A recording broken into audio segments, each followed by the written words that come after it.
10 محرم کے دن ہر ایک امام حسین کے قدموں پہ قربان ہو رہا تھا، اور یہ منظر دیکھنے کے لیے تمام عالمین کے فرشتے کربلا کے میدان تک آ پہنچے۔ کبھی امام حسین سے زمین مخاطب ہو کے کہتی ہے کہ اے ہمارے آقا، ہمیں حکم دیں، ہم ابھی پھٹ جائیں اور اس پورے لشکر کو فنار کر دیں۔ تو کبھی آسمان چیخ کے کہتا ہے اے میرے حسین، ہمیں حکم دیں۔ تو کبھی زعفر جن مختلف جنات کے ساتھ دست ادب کو جوڑ کے کہتا ہے اے میرے مولا، مجھے حکم دیں کہ اس فوج یزید کو فنار کر دوں۔ امام حسین تمام انبیاء، اولیاء، فرشتوں اور جنات سے کہتے ہیں یہ صبر کا امتحان ہے، میرا اللہ میرا صبر آزمانا چاہتا ہے، اور میرے خون سے ہی اسلام کو زندگی ملے گی، کیونکہ میرے شہید ہونے کے بعد رہتی دنیا تک کسی بھی یزید کی یہ مجال نہ ہوگی کہ کوئی میرے نانا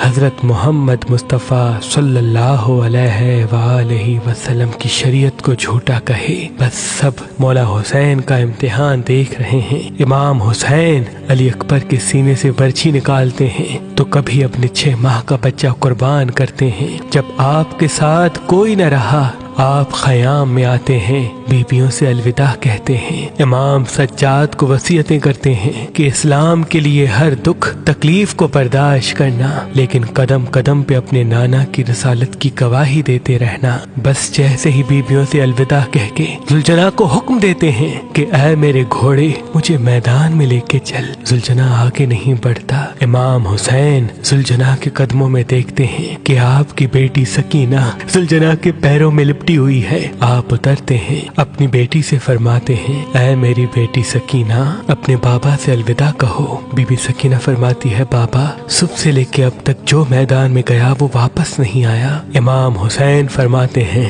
اے میری بچی، ہمارے خون سے تمہارے نانا کا دین بچے گا، صبر کرو۔ آپ یتیمی کا پرسہ دیتے ہیں اور میدان میں آ کے باواز بلند فرماتے ہیں اے لوگو، میں رسول اللہ کا نواسا حسین ہوں، فاطمہ کا بیٹا، علی کا لال، میں وہ ہوں جس کے لیے اللہ کے رسول بار بار فرماتے تھے کہ حسین منی وانا من الحسین، میرا خون رسول اللہ کا خون ہے، میرا گوشت رسول اللہ کا گوشت ہے۔ کیوں مجھے قتل کرنا چاہتے ہو؟ کیا میں نے شریعت میں کوئی ترامیم کی ہے؟ کسی انسان کا حق غصب کیا ہے؟ کیوں میرے بچوں کو مارا ہے؟ کیوں 3 دن سے ہمیں پیاسا رکھا ہے؟ فوج یزید ایک آواز میں کہتی ہے کہ ہم سب تجھے تیرے بابا علی کے بغض میں قتل کرنا چاہتے ہیں۔ پھر آپ فرماتے ہیں آج جو اسلام کا پرچم تم ہاتھوں پہ بلند کر کے کھڑے ہو، یہ پرچم میرے بابا علی نے بلند کیا تھا۔ خیبر و خندق میں اگر میرے بابا علی نہ ہوتے تو اسلام کی فتح ناممکن تھی۔ آج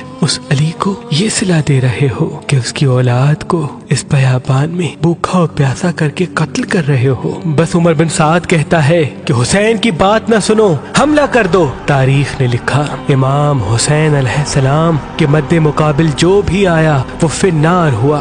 زمین پہ اس سے پہلے ایسی جنگ نہ دیکھی گئی کہ ایک 3 دن کا بھوکا پیاسا شیر کی طرح لڑ رہا ہے اور فوج دور دور بھاگ رہی ہے۔ بالآخر شمر عمر بن سعد نے یہ سوچا کہ یہ علی کا شیر ہے، اس سے مقابلہ کرنا ناممکن ہے۔ پوری فوج کو کہتے ہیں کہ ایک ساتھ امام حسین پہ حملہ کیا جائے، لیکن کوئی بھی امام حسین کے قریب نہ جائے، دور دور سے امام حسین کو تیر مارے اور آدھی فوج جا کے خیام کو آگ لگا دے۔ بس ہزاروں کی فوج نے امام حسین کو چاروں طرف سے گھیرا اور دور دور بھاگتے ہوئے امام حسین کو تیر مارتی رہی، نیزے مارتی رہی، اور کچھ امام حسین کے قیام کو جلاتے ہیں۔ امام حسین کبھی خیموں کی طرف جاتے ہیں، کبھی سپاہیوں کی طرف آتے ہیں۔ بس اتنے میں آواز غائب آتی ہے اے حسین، تیرا اللہ تجھ سے راضی ہوا۔